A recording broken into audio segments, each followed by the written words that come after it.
Oren was only 7 years old, but he already understood something that most children his age never had to think about.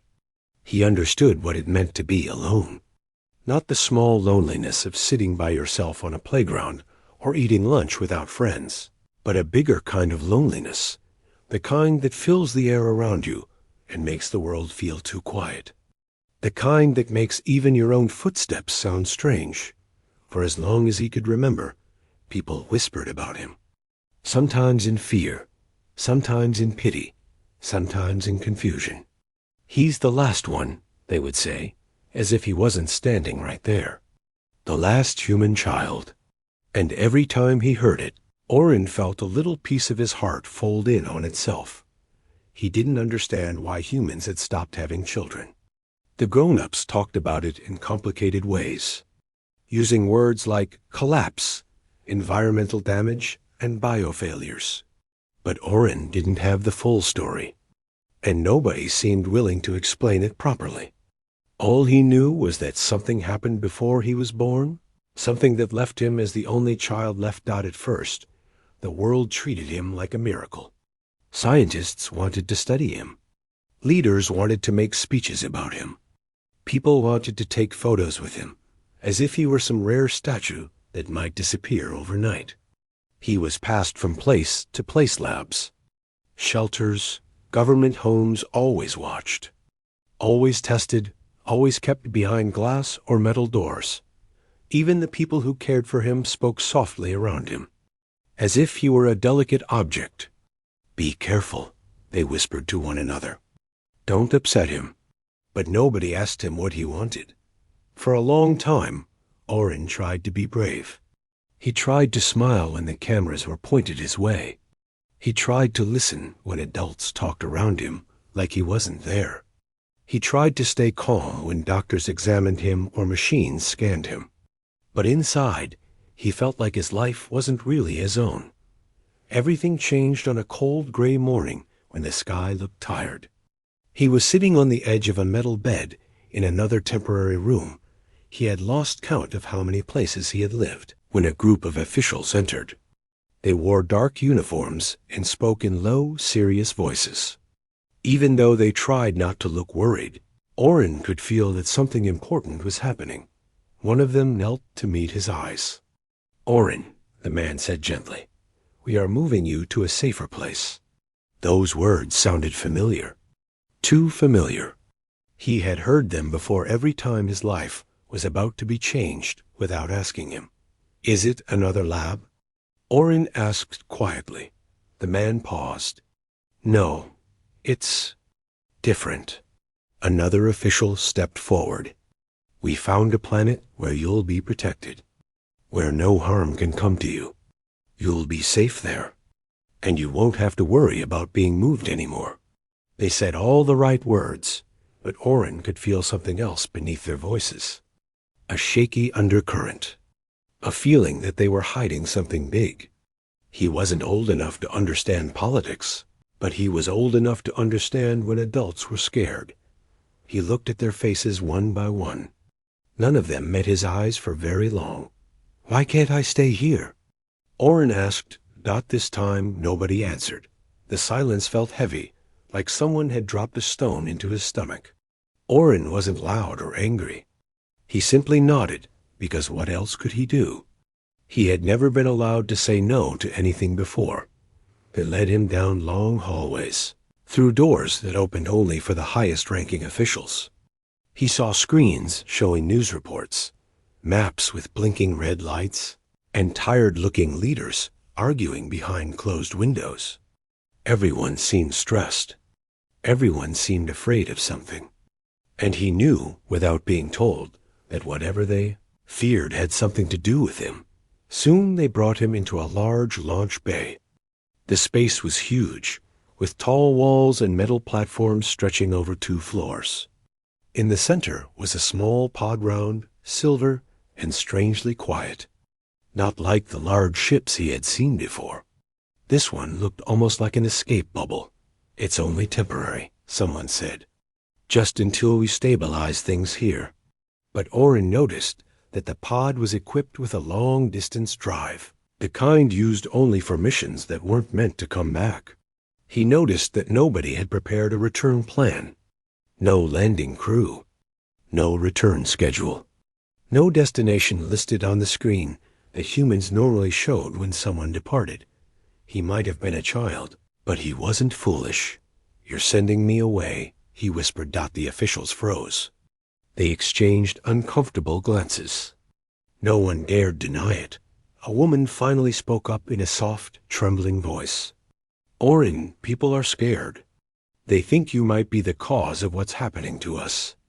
They're looking for someone to blame." "I didn't do anything," Orin said. His voice wavered. "I know," she replied. "But fear doesn't need truth. And we can't protect you here anymore." Orin's hands curled into small fists. Not out of anger, but out of the overwhelming ache in his chest. He wasn't being rescued. He was being removed. Pushed out of the world he was supposed to belong to.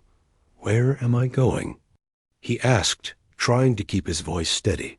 This time the answer came quickly. Too quickly.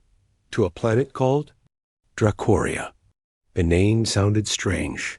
Heavy. Like. It belonged to old stories. "It's peaceful," they said. "Uninhabited," they added. "It's safe," they insisted. But the way their voices shook told him that none of that was true. He had heard stories whispered by technicians.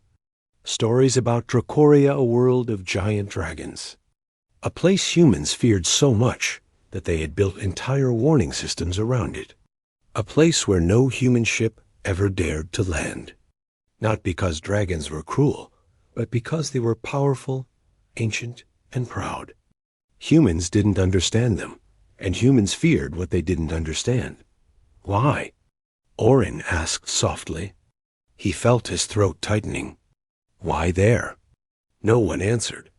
Maybe they thought dragons would take care of their problem. Maybe they thought Orin's disappearance would give them time to fix their own issues. Or maybe they simply didn't care what happened to him as long as he was gone. Before he knew it, he was being guided into the pod. The interior was small but clean. A seat molded to his shape. A soft blanket. A tiny screen with a blue glow. Everything looked comfortable, but he understood this was a final kindness, not real care. One of the officials leaned in and adjusted the straps. His hands trembled slightly. "You're a brave boy," he whispered. I hope you find something out there that we couldn't give you." Orin didn't know what to say. He just stared ahead at the round window that showed the launch bay lights. The door sealed with a soft hiss. Through the glass, he saw the officials stepping back. Some looked sad. Some looked relieved. Some looked simply tired. None of them looked like they intended to see him again. A quiet hum filled the pod as the engines activated. The floor vibrated gently under his shoes. Orin wrapped the blanket around himself. Not because he was cold, but because he needed anything to hold on to. The countdown began. 10, 9, 8. He took a deep breath, feeling his heart beat fast in his chest. 7, 6, 5. He wished someone had told him a story, or sung to him, or held his hand. Humans were supposed to care for their children, but he felt like the world had forgotten how. 4, 3, 2. The pod began to rise. 1. A burst of light shot through the window as the pod launched into the sky, leaving behind the only world he had ever known. Alone. Scared. And sent to a planet nobody expected him to survive. But as the stars stretched into long, silver lines and the pod sped silently through the darkness, Orin didn't know one thing, something the officials hadn't bothered to consider. The dragons of Dracoria were nothing like humans imagined, and they were about to do something that no human government had predicted. They were going to make something out of him, something important, something powerful, something the universe had not seen in a very long time. Orin closed his eyes and tried to be brave. He didn't know what waited for him on that strange planet. But the journey had begun, and his life, which had always felt controlled by others, was about to change in a way nobody expected, not even him.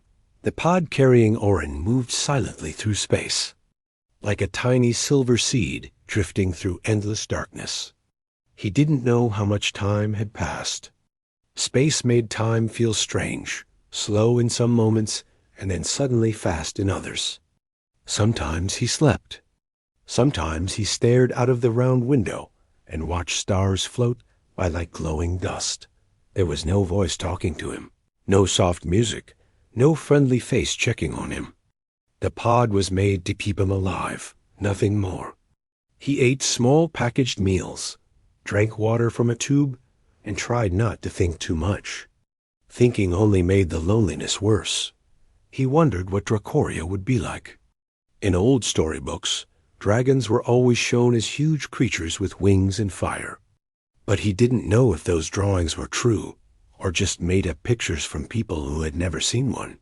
He tried not to be scared, but he was just a child.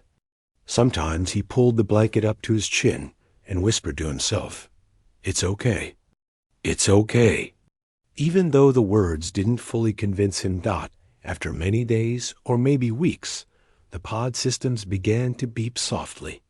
A gentle voice, which he had never heard before, finally spoke.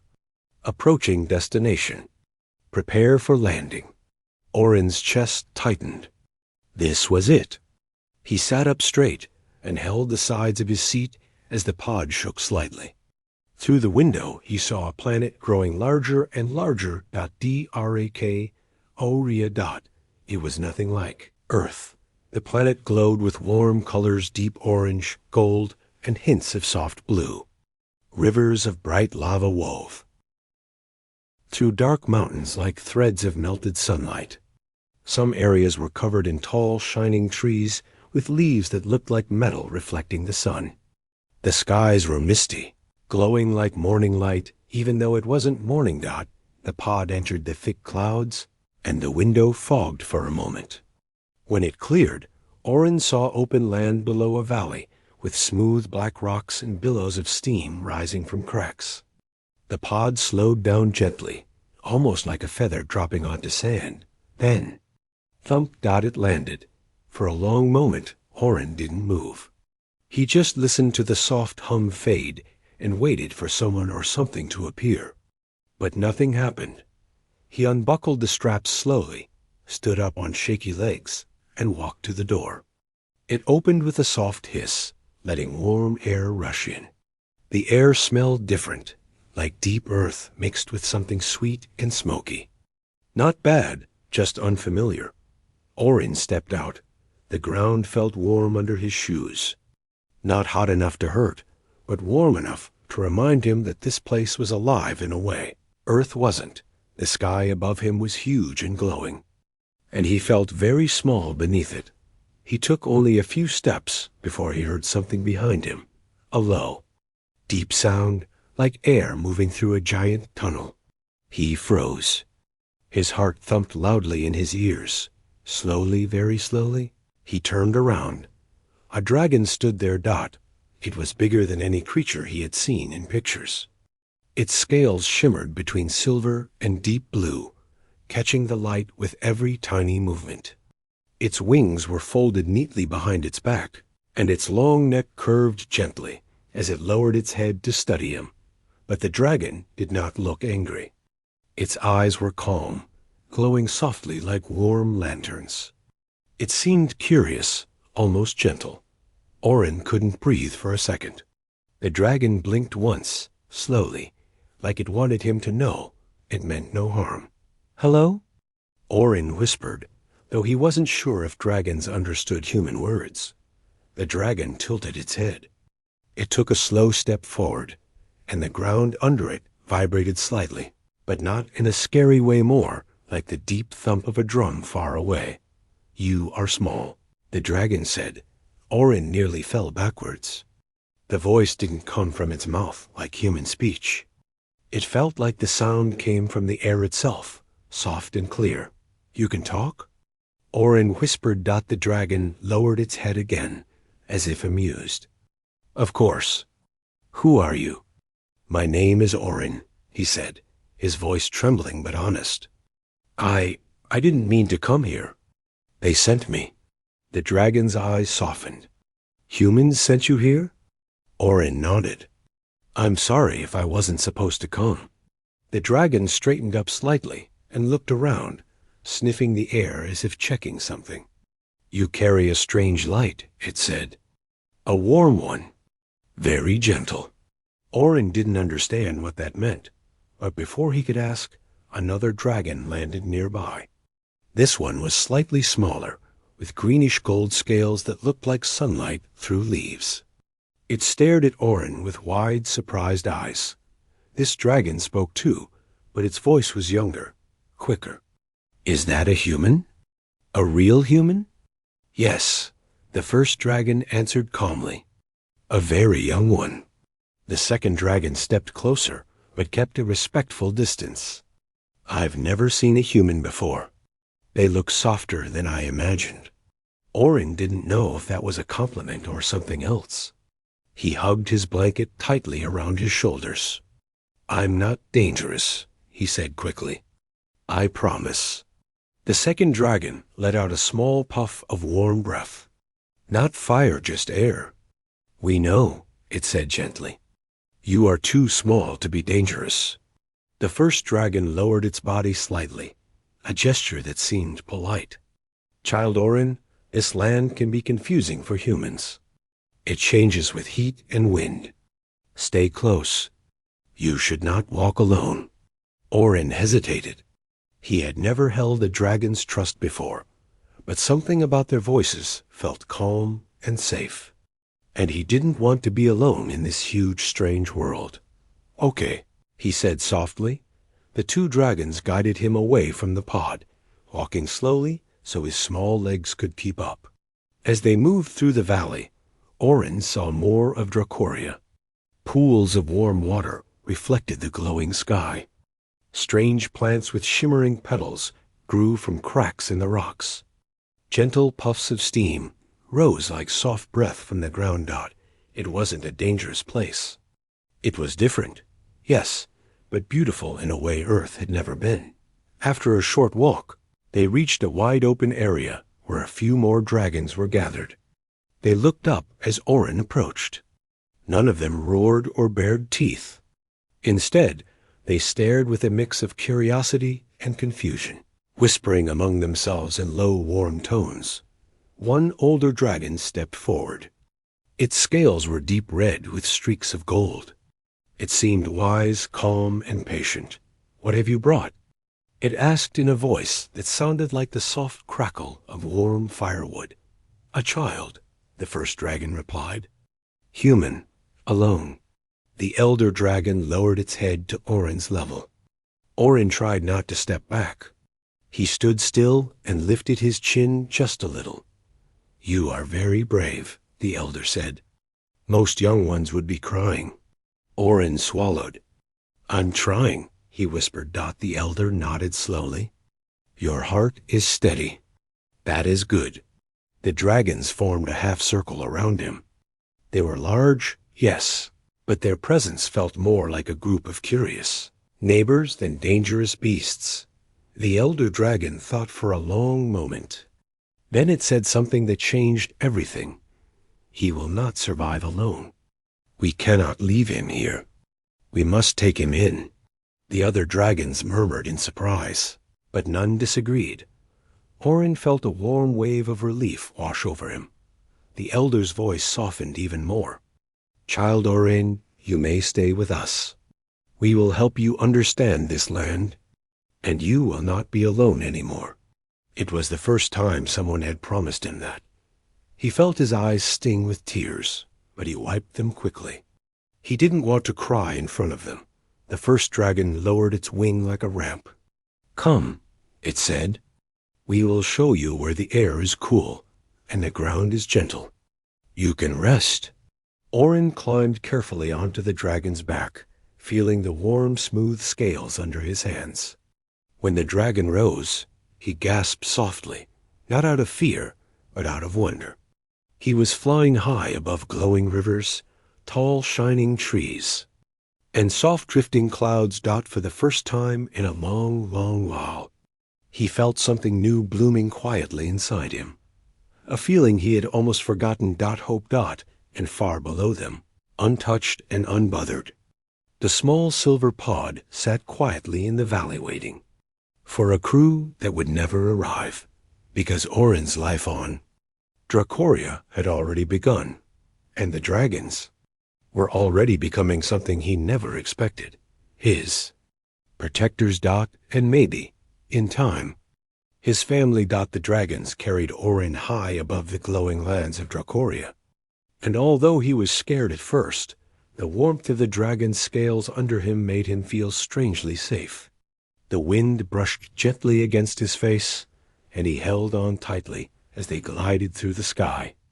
Below them, the world stretched out like a giant painting soft glowing rivers, tall shining trees, and hills of dark stone that looked smooth as glass. He had never seen anything like this before. On Earth, things always looked tired gray buildings, dusty roads, air that tasted like metal. But here, the world seemed awake, alive, breathing. After some time, the dragons landed on a wide plateau covered in soft, warm sand. There were no sharp rocks, no dangerous cliffs, just a safe, quiet space surrounded by tall, crystal-like stones that hummed softly when the wind passed through them. The elder dragon, the one with deep red and gold scales, stood in the center of the plateau. The others formed a wide circle around it, their wings folded neatly and their tails curled close to their feet. It seemed like something important was about to happen. The elder studied Orin for a long moment. Its eyes were bright but gentle, like the light from a lantern on a calm night. "Child Orin," it said, "when a strange being arrives in our land, we must gather to understand why." Orin nodded, even though he wasn't sure what that meant. He felt small standing before them, but not in a bad way, more like standing before a group of old wise teachers. The first dragon, the silver-blue one who had found him, spoke next. He came from the sky. He arrived alone. Humans sent him. A soft murmur rose through the group. Some dragons tilted their heads, confused. Others narrowed their eyes slightly, thinking deeply. Why would humans send a child here? One dragon asked, "It is far. It is hot. It is strange to their kind." "They must have had a reason," another dragon said. "Humans do not send their young ones away without purpose." Orin lowered his eyes. He didn't want to explain. Not because he couldn't, but because the truth hurt. The words felt too heavy to say out loud. The elder noticed his silence. "If you cannot speak now, that is all right," it said softly. "You have done nothing wrong. The fault is not yours." Orin looked up slowly. There was no anger in the elder's eyes, only understanding. That made something inside him loosen, like a knot that had been tight for too long. One of the dragons stepped forward, a smaller one with smooth dark green scales. "He is fragile," it said. "What if he cannot live here? Our land is warm. Our air is heavy. Humans breathe differently." The elder nodded. "That is true. But look at him carefully." All eyes turned to Orin again.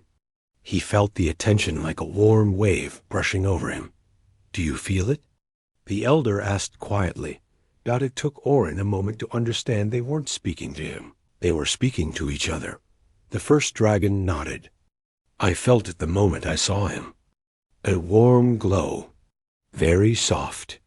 Very unusual." "Yes," another dragon agreed. "When he came near me, the ground changed. The air became lighter." Orin blinked. "What does that mean?" he asked softly. The elder lowered its head close to him. You carry something in your heart, it said. Something gentle, something bright. We dragons call it breath-born light. Orin frowned. But I don't feel anything strange inside me. That is because it is part of you, the elder replied. It is like warmth in winter. You do not notice it unless it disappears. The dragons whispered among themselves again, their voices low and thoughtful. Another dragon, tall and silver with long wings, spoke carefully. If humans sent him because of this light, then they may have feared it. Humans often fear what they do not understand. Orin looked down at his small hands. He didn't feel bright or special.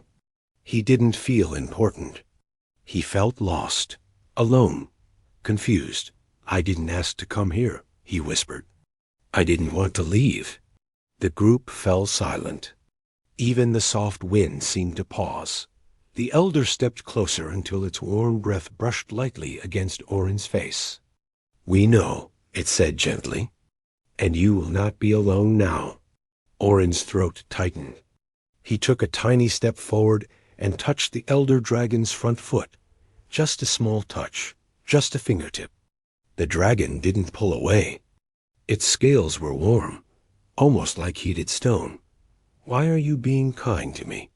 Orin whispered. The elder's answer was simple. Because kindness is owed to those who arrive in peace. The dragons settled onto the ground, forming a loose circle around Orin and the elder. It wasn't a trap, more like a welcoming ring, giving him space while still showing they were there for him. Now, the elder said, we must decide something important. What will become of this human child? The first dragon raised its head. I wish to protect him, it said. He is small, but he is brave. He did not cry. He did not run. He learns quickly, the green dragon added. He listens. He watches. He carries the light, the silver dragon said. That alone makes him valuable and strange. The elder nodded slowly.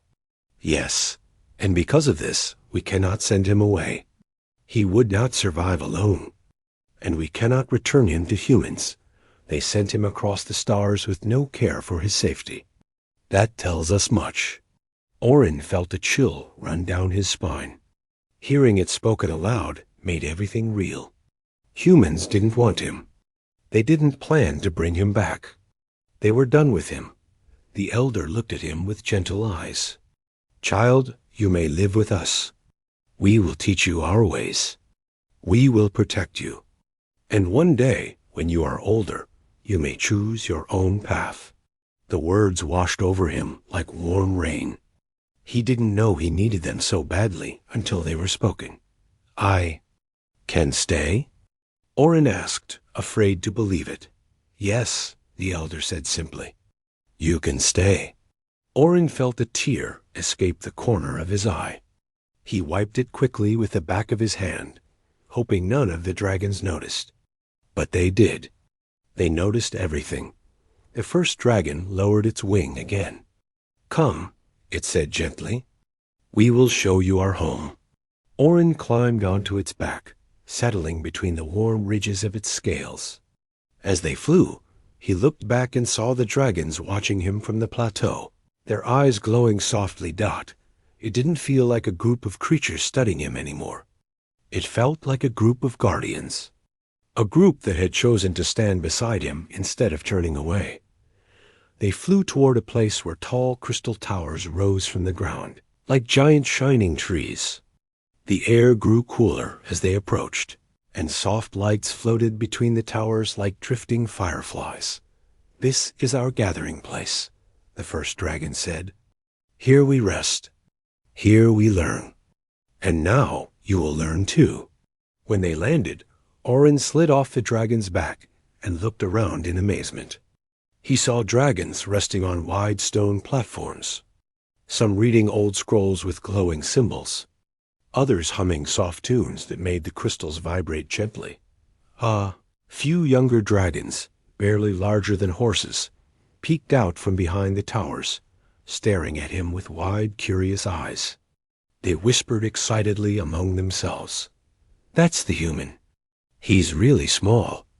Do you think he can fly someday? Orin felt himself smile for the first time since he left Earth. The elder dragon arrived shortly after and approached him with slow, steady steps. From this moment, it said, you are under our care. You will have a place to sleep, food to eat, and company that will not abandon you. The words were simple, but to Orin, they felt like a shield wrapping around his heart. He followed the elder to a warm, cave-like room carved inside one of the crystal towers. The walls glowed softly, reflecting a gentle light that made the space feel calm and peaceful. There was a soft bed made of woven leaves and warm cloth, clearly prepared just for him. Orin sat on it slowly. It was softer than anything he ever slept on. The elder watched him carefully. Rest, young one, it said. You are safe here. For the first time in his life, Orin believed those words. Truly believed them. He lay down and closed his eyes. The warm, gentle hum of the crystals filled the air like a lullaby as sleep wrapped around him. He felt something he had never felt before, not fear, not loneliness, not uncertainty. Belonging. The dragons had made a decision. The humans never expected. They had decided to keep him, to protect him, to raise him. And from this moment forward, Orin's journey on Dracoria would change everything about him, about the dragons, and about the worlds he left behind. The first night Orin slept in the crystal tower, he didn't dream of Earth. For the first time in his life, he didn't dream of labs or metal rooms or doors closing behind him. He dreamed of warm light, gentle humming, soft voices that felt like comfort instead of commands. When he woke up, the air was warm and smelled faintly sweet, like the soft scent of heated fruit. The glowing walls filled the room with a natural light that didn't hurt his eyes. He sat up slowly, wrapped in the woven blanket the dragons had made for him. For a moment, he forgot where he was. Then he remembered everything: the dragons, the plateau, the decision to take him in. And strangely, instead of fear, he felt a quiet peace. He stepped outside the room and found the first dragon, the silver blue one, waiting nearby. Its wings were folded neatly, and its bright eyes softened when it saw him. You slept well, the dragon observed.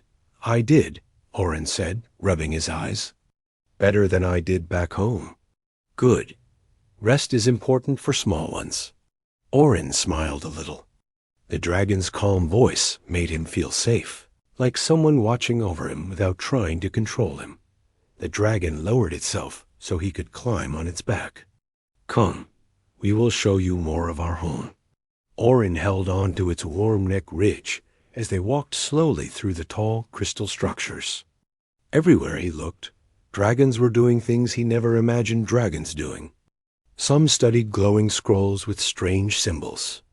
Others shaped molten rock with gentle breaths of warm air, not fire or danger, just soft heat that moved like a sculptor's hands. Some dragon hatchlings floated glowing stones in the air as a form of play, nudging them with tiny snorts of warm breath. No one seemed frightening. No. One seemed annoyed by his presence. They simply existed, calm and curious. As the sun climbed higher in the sky, a group of dragons gathered around a warm pool of water at the base of a hill. The water shimmered in soft colors, blue, gold, pink, changing slowly like shifting light on glass. What is this place? Orin asked. A learning pool, the first dragon said. Our young ones come here to practice breathing patterns, balancing, and understanding the air. Can I learn too? Orin asked quietly. The dragon nodded. Yes, you will learn what is safe for your body. Orin knelt at the edge of the pool and dipped his fingers in. The water was warm, not hot. Soft, not heavy. It felt almost alive. A young dragon approached him, barely taller than a large dog. Its scales were smooth and pale orange. You are the human. the young dragon said cheerfully. "I'm glad you came. Do you want to see something?" "Sure," Orin said. The small dragon took a deep breath and released a tiny burst of warm air over the water. Instantly, small ripples of soft light formed shapes, circles, spirals, shifting patterns that danced on the surface. Orin's eyes widened. "That's beautiful." "It's easy," the small dragon said. "You try." Orin laughed nervously. "I don't know how to do dragon things." "Just breathe," the young dragon said. "Gently, like you're blowing on warm soup." Orin leaned forward, took a small breath, and puffed softly across the surface. Nothing happened at first, but then, as if responding to something deep inside him, the water glowed faintly, just a small shimmer soft. Golden dot, not bright, not strong, but real. The first dragon stepped forward, surprised. "He carries the light," it said softly, "even in breath." The others murmured with gentle excitement.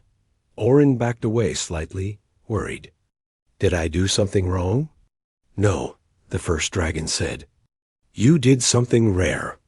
The young dragon beside him hopped excitedly. "Do it again." Orin tried once more. Another small shimmer of light rippled across the pool. The dragons watched with calm wonder. It wasn't fear. It wasn't amazement like humans staring at a strange object. It was more like when someone sees a flower bloom, unexpectedly quiet joy. Warm curiosity. "You are learning quickly." The elder dragon's voice echoed behind them. Orin turned and saw the elder approaching with slow, steady steps. "You have been here only one day," the elder said. "Already you have touched our water and shaped its light. That is a good sign." Orin stood up. "I don't know what I'm doing. It just happened." "That is how many things begin," the elder said. "With simple beginnings." The first dragon guided Orin onto its back again. "Come, there is more to learn." They walked to a different part of the land where the ground was soft and cool. Strange plants swayed gently, even though there was no wind. Their leaves glowed at the tips, pulsing softly like tiny lanterns. "What are these?" Orin asked. "They are called sky blooms," the dragon said. "They live only where the air is gentle." As soon as Orin stepped closer, something surprising happened. The sky bloom straightened slightly and glowed brighter. The dragons all watched. "They react to him," the elder said softly, "just as the pool did." Orin backed away. "I'm not trying to do anything." "We know," the elder said. "Your presence alone brings change. A gentle change." Orin touched one of the leaves gently. It warmed under his fingertips, glowing softly before settling back to its normal brightness. He felt something inside him, something quiet and warm. Not magic, not power, more like connection, like the planet was listening to him. "Why does everything react to me?" he whispered. "Because you carry light inside you," the elder said. "And this world feels it." Orin wasn't sure how to feel about that. On Earth, everyone avoided him. Everything was cold and uncomfortable. But here, the world seemed happy he existed. The dragons continued walking, showing him more of their land. He saw caves where dragons stored old memories, glowing crystals that held recordings of soft voices. He saw hills where younger dragons learned to glide on warm pockets of air. He even saw a giant lake where the water floated upward in soft spirals, carrying glowing fish that swam through the air. Everywhere Orin went, dragons welcomed him with soft nods or gentle words. They asked if he needed food, water, rest. They treated him like a guest, not a tool, not a burden dot. As the day passed, Orin learned small things. How to walk on warm ground without getting tired. How to breathe slowly to match the rhythm of the air. How to listen for soft shifts in the land that told him where to step. Nothing felt forced. Nothing felt like a test. The day ended on a high ridge overlooking a valley full of glowing trees. Orin sat beside the first dragon, leaning against its warm scales. "I've never seen anything this beautiful," he whispered. "It is your home now," the dragon said gently. "Do you really think I can live here? I'm human. I'm small. I can't fly." "You do not need wings to belong," the dragon said. Orin looked at the valley again. "Back on Earth, I never felt like I belonged anywhere." The dragon lowered its head beside him. "You belong here, because you came in peace, because you carry light, because we chose you." Orin felt tears sting his eyes, but they weren't sad tears. They were something softer, something he didn't recognize at first. Then he realized. It was the feeling of being wanted. As the sun dipped low and the sky glowed like melted gold. The dragons hummed soft, soothing tones. The sound spread across the valley like warm wind. Orin felt the hum vibrate in his chest, calming him from the inside out.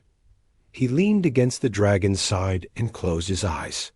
For the first time in his life, he felt the quiet joy of belonging somewhere, not because someone forced him there, but because someone chose him. In the gentle glow of Dracoria's evening light, Orin knew something important. He wasn't just surviving anymore. He was living. Learning. Growing. Becoming. Part of something bigger. And he didn't know it yet. But the dragons weren't just teaching him their world. They were preparing him for something bigger than all of them.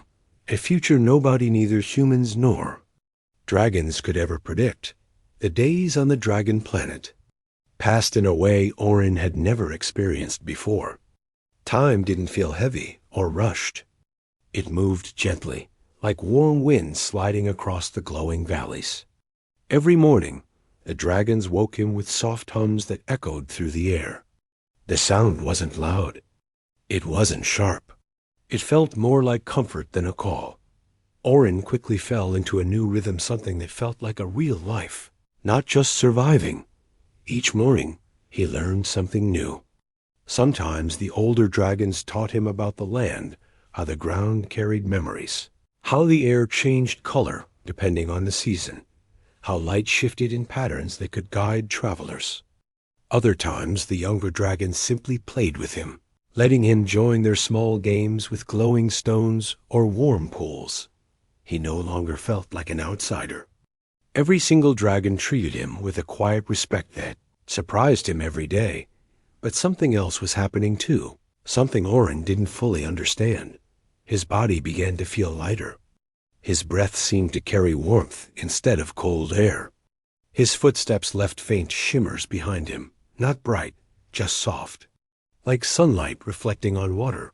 The dragons noticed, and they began to watch him closely, not with fear, but with gentle curiosity. One morning, just after the sun lifted above the mountains, the elder dragon arrived at the crystal tower where Orin slept. The elder's wings were folded neatly, and its voice was calm but serious when it spoke. "Come with me," the elder said. "There is something we must show you."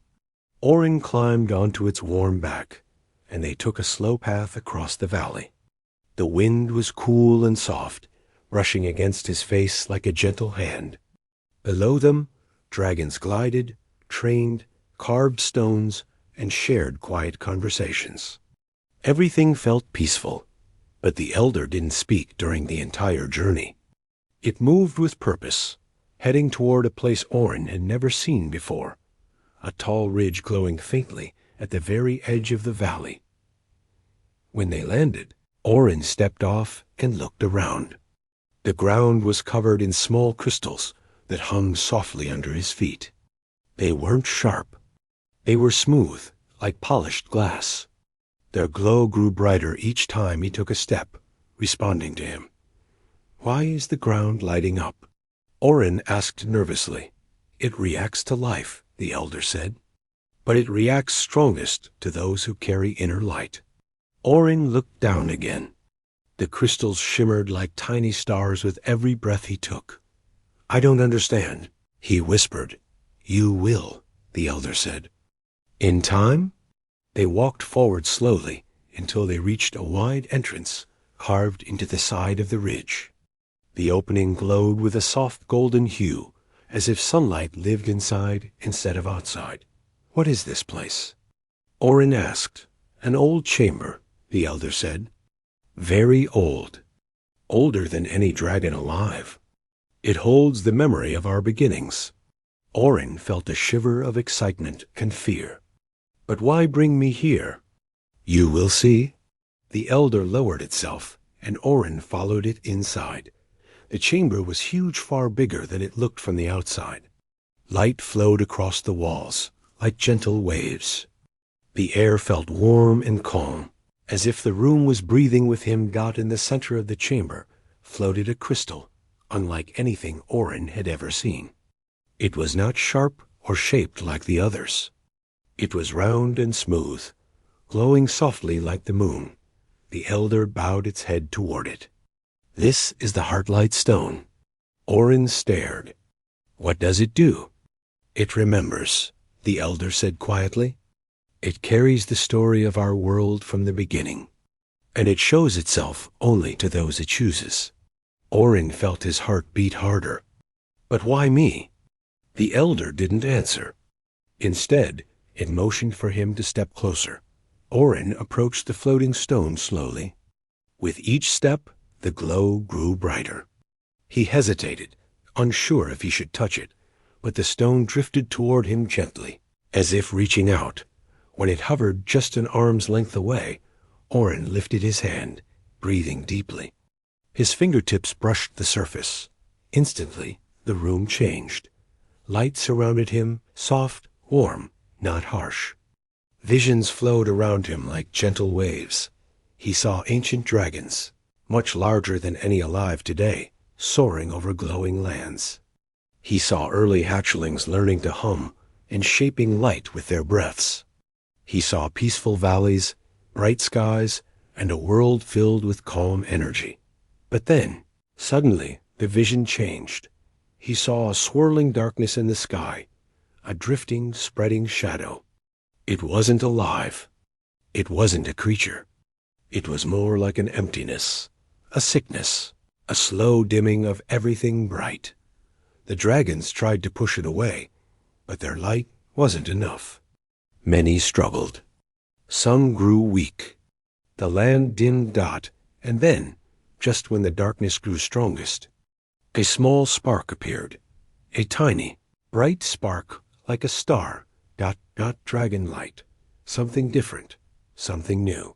The spark touched the land, and the darkness retreated slowly, fading into the sky until it disappeared. And then the visions ended. Orin gasped and stepped back. His heart pounded loudly. His skin felt warm, almost glowing. What? What was that? He whispered. The elder walked toward him slowly. You have seen what the stone wished to show. What did it mean? Orin asked. The elder lowered its head gently. Long ago, our world faced a dimming, a quiet one, a coldness that grew slowly over time. We fought it, but our light was not enough. Something else, something small but bright, saved us. Something like me? Orin asked softly. Yes, the elder said. Humans carry a strange kind of light inside them. Not fire, not glow. Something softer, something steady. Orin's voice trembled. But I'm just a boy. I'm not strong. I'm not special. The elder's eyes softened. You survived a world that did not understand you. You traveled across the stars. You breathed, and the water responded. You walked, and the crystals awakened. You touched the Heartlight Stone, and it showed you its memory. You may not see your strength, but the land does. Orin's throat tightened. He had never felt special on Earth. He had felt small, alone, unwanted. But here, everything seemed to change when he touched it. Not because he tried, but because something inside him connected to the world. Are you saying I'm important? He asked quietly. Not because you must be, the elder said gently, but because you already are. Orin felt his chest warm. For a moment, he couldn't speak. The idea that he mattered, not as an experiment, not as something to be controlled, but as someone who brought light felt unreal, almost too much to accept. He finally whispered, "What do I do now?" "Live," the elder said softly. "Learn, grow. Your path will reveal itself." Outside the chamber, the dragons gathered, waiting for him. None spoke loudly or rushed him. They could sense something important had happened. One young dragon approached timidly. "Are you okay?" Orin nodded. "Yes, I think so." "Good," the young dragon said, nudging him gently. "We were worried." Orin smiled. "You don't have to worry. I'm just figuring things out." "We will help you," a dragon behind him said. "You do not walk alone." And Orin believed them. For the first time in his life, he truly believed someone meant those words. As the group walked back toward the glowing valley, Orin looked around at the dragons, from the smallest hatchlings to the quiet elders. They watched him not with fear or confusion, but with something warmer. Trust, hope, belonging. He thought of the vision again, the darkness, the spark, the land healing, and he wondered quietly if he could really be connected to that story. He didn't feel like a hero. He didn't feel powerful. He just felt human, but maybe that was enough. When night fell, the dragons hummed their soft songs again, carrying warm vibrations through the valley. Orin lay under the glowing sky, watching small floating lights drift overhead like gentle fireflies made of dust.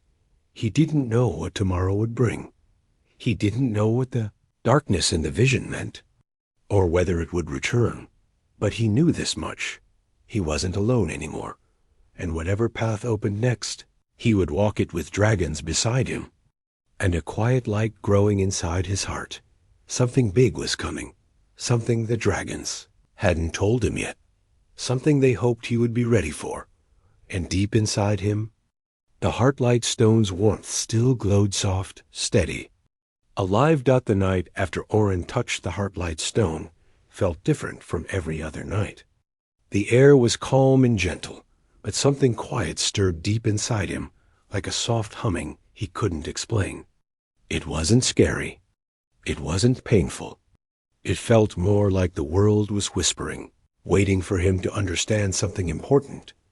He lay on the smooth stone floor of the tower, staring at the glowing sky. Soft lights drifted like tiny stars across the darkness, moving slowly as if the sky was breathing along with the land. Orin didn't sleep much. His mind kept returning to the vision, the darkness, the spark, the world healing. He replayed it again and again, trying to understand why the stone had shown it to him. By morning, the gentle hum inside him hadn't faded. If anything, it had grown warmer, like a little sun glowing beneath his ribs. When he stepped outside, the dragons were already waiting. They were quieter than usual, and their calm eyes studied him with a mix of warmth and worry. "Are you all right?" the first dragon asked. Orin nodded slowly. "I feel different. Not bad, just different." The elder stepped forward. "It is normal. The Heartlight Stone has shared its memory with you. That connection stays for some time." "How long?" Orin asked. "There is no measure," the elder replied. "Sometimes days, sometimes a lifetime." Orin swallowed, unsure how to feel about that. But before he could speak again, a deep, soft sound rumbled through the valley. It wasn't loud, yet it carried strength like distant thunder rolling through the mountains. The dragons lifted their heads at the same time, wings unfolding slightly, listening with stillness. "What was that?" Orin whispered. "Change," the elder said. "Something stirs in the sky." They guided Orin to the edge of the valley, where a clear view of the horizon stretched endlessly. The sky glowed faintly, as it always did. But something new shimmered at the far edge, a faint ripple, almost invisible, like a crack in glass. That wasn't here before, Orin said. No, the elder replied. The darkness you saw in the stone's memory came from the sky. It may be returning. Orin's stomach tightened. But you said it was gone. It was, the elder said gently. But all things change. Even the sky. Dragons of every size began gathering around them. Some flapped their wings nervously. Others hummed low notes to calm the air. Their scales reflected the growing glow at the horizon. The ripple in the sky widened again, still soft, still small, but unmistakable. Is it dangerous? Orin asked softly. We do not know, the first dragon said. But it must be watched. The elder turned to Orin. When the darkness came long ago, the dragons stood together. But they were not enough. Something else brought the final spark that saved this world. Orin swallowed quietly. The spark. From the vision? Yes, the elder said. And you carry something that feels like that spark.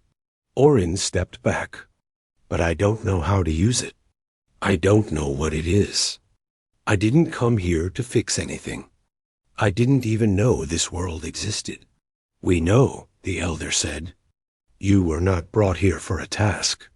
You were brought because you needed kindness. A place to breathe. A place to be safe. Orin felt tears gather in his eyes, but he blinked them away. He wasn't sure if he was afraid or overwhelmed or both. I'm just a kid, he whispered. How can I help a whole planet? The elder lowered its head so its eyes were level with his. Sometimes the smallest light shines brightest in great darkness.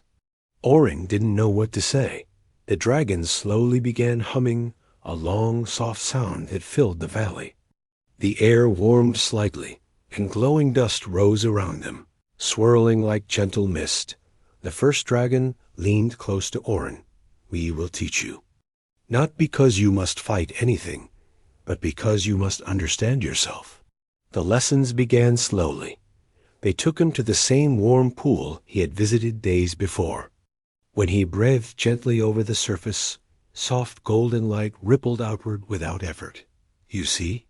The elder said. The light listens to you. Orin shook his head. But I'm not doing anything special. That is the point, the elder said. It comes naturally. Next, they brought him to the Valley of Sky Blooms. When Orin walked among the glowing plants, they brightened with each step, turning their leaves toward him as if greeting him. Do you feel anything? The first dragon asked. A warmth, Orin whispered. Like everything is alive around me. It is, the dragon said softly. And it senses you. For hours, they taught him how to breathe softly, how to calm his mind, how to listen to the gentle hum of the land. Not magic, not power, just connection, something that felt like listening to the quiet heartbeat of the world. But as the day passed, the ripple in the sky grew larger. Not dangerous, not dark, just strange. A reminder of the vision, a reminder of the unknown. That evening, when the sun dipped low, Orin sat with the elder on a high ridge overlooking the glowing valley. Tell me the truth, Orin said quietly. Are you afraid? The elder was silent for a long moment. Then it hummed a soft note before speaking. Yes, even dragons feel fear. But fear does not mean the end has come. It means we must pay attention. Orin hugged his knees. What if I'm not the spark? What if I can't help? The elder looked at him gently. Then we will still be glad you came. You brought kindness to our valley. You brought curiosity. You brought warmth. Sometimes that is more powerful than any light. Orin looked at the sky again. The ripple shone faintly like a thin crack of silver. What should I do now?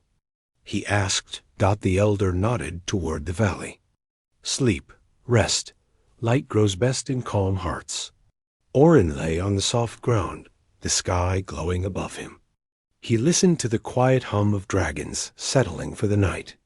He watched the floating dust drift like gentle fireflies. But sleep didn't come quickly. His mind was full of questions, worries, hopes. He finally drifted into dreams just before dawn, dreams filled with shimmering light, warm air, and a soft voice calling him from far away.